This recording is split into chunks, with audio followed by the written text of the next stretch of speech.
This week we're going to highlight a slower than expected start to the U.S. soybean planting pace.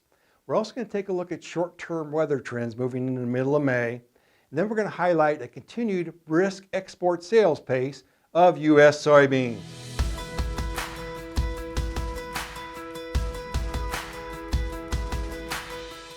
Hi, this is Brian Basting with Advanced Trading.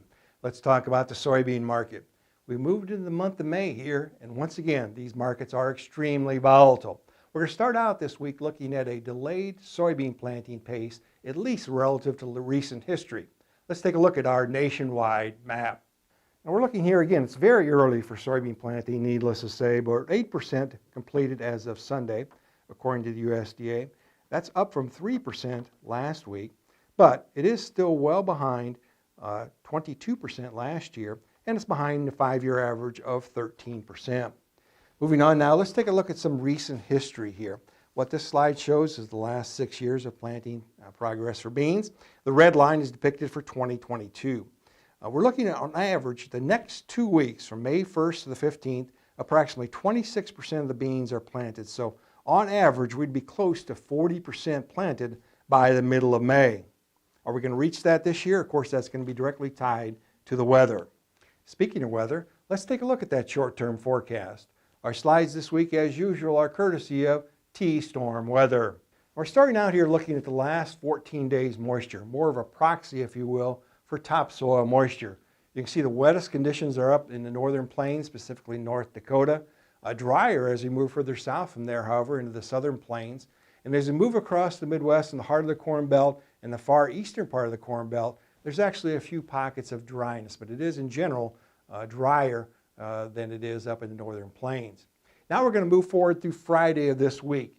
Moisture through Friday of this week looks like it's going to be through the heart of the Corn Belt, maybe another 1 to 2 inches across those areas, which will further delay any early soybean planting. Now let's move ahead to May 8th to the 10th here, next week. We're looking at a return of moisture to that northern plains area here, organized rainfall across that area early next week. But there may be a trend change here as we look at our final map. We're looking at the period May 11th to the 13th. It's uncertain yet, but possibly there may be a blocking pattern set up that would bring warmer and drier conditions across the Midwest. At this time, however, T-Storm meteorologists are saying that is not probable. It's a possibility though, and we all know that weather can change quite quickly. Let's switch gears here on beans and look at the export sales pace. We're going to take a look at the unshipped export sales pace for beans as of late April. And we're looking here at the third highest level in recent memory here for soybeans. So with the smaller crop in Brazil this year, the U.S. is well positioned to gain an extra share of the world market. Now we're going to wrap things up noting here, that we've already sold 2.116 billion bushels of beans for the entire crop year.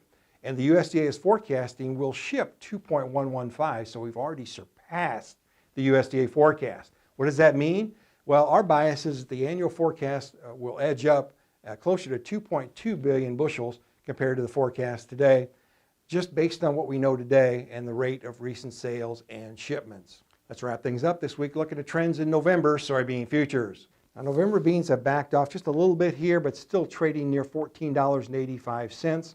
That's the highest price ever for early May. So, as always, we continue to strongly encourage you to work closely with your trusted risk management advisor to manage price movement. Now, if you'd like more information, please feel free to contact us at 800-664-2321. We'll put you in contact with one of our risk management consultants who'll be happy to visit with you at your convenience. And remember, we upload every Wednesday. Make sure to subscribe to our channel to never miss an upload. And remember, next week you can catch us on YouTube on Thursday, May 12th at 11:20 a.m. Central Time for a recap of the USDA Monthly Supply Demand Report. Have a good week.